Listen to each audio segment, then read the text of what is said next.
The Nevada State Athletic Commission voted unanimously on Tuesday to suspend UFC stars Khabib Nurmagomedov and Conor McGregor for their roles in a post-fight brawl at UFC 229 in October.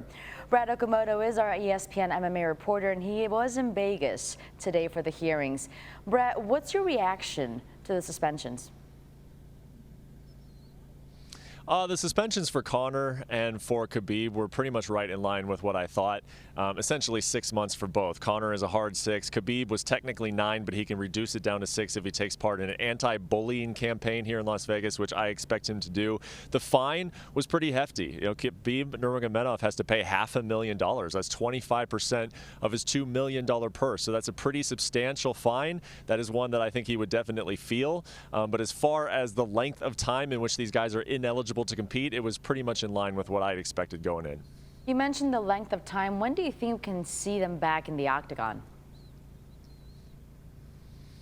Well, yeah, that's an interesting question. I mentioned the fine, and I'm sure a lot of people who look at these punishments, that is going to be one thing that sticks out. One other thing that should stick out is that Khabib Nurmagomedov had 2 teammates involved in this. Abubakar Nurmagomedov, he's actually his cousin, and then Zubara Tukhugov, who was a UFC featherweight. They were each involved at the UFC 229 brawl. They jumped into the cage. They traded some punches with Conor McGregor, actually. They were each suspended for 12 months. They were suspended for a full year. Both of those guys have professional careers themselves. It is my belief.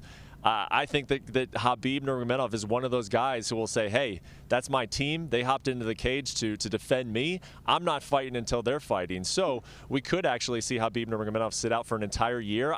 Sitting here right now today, I would guess that Khabib's next fight takes place in November of this year at Madison Square Garden. Conor McGregor, that's a different story. I would expect him back this summer.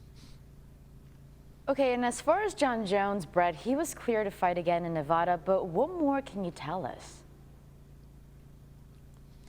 Yes, he was cleared to fight in Nevada, but this is a very, very tricky, complex situation. I think to try to boil it down for you the best I can, Jon Jones, he was supposed to fight in Las Vegas last month against Alexander Gustafsson. The UFC had to move that event. It was a controversial move. They moved it from Las Vegas to Los Angeles because they were worried about him getting a license in Nevada because he had tested positive for a very trace amount of metabolite from a steroid. Well, this hearing was about Jon Jones's fight on March 2nd. He's facing Anthony Smith at UFC 235, and would he be allowed to now fight in Nevada even if he has that metabolite in his system? And Nevada decided, yes, we will allow it, but we are going to test you frequently. We're going to test you often. You are going to pay for it, and if that level of metabolite rises to a level where we are suspicious at all, we are going to pull you from that event. So it's somewhat business as usual when it comes to Jon Jones getting a license, fighting in a big fight at UFC 235, but it will not be business as usual as far as how often he is tested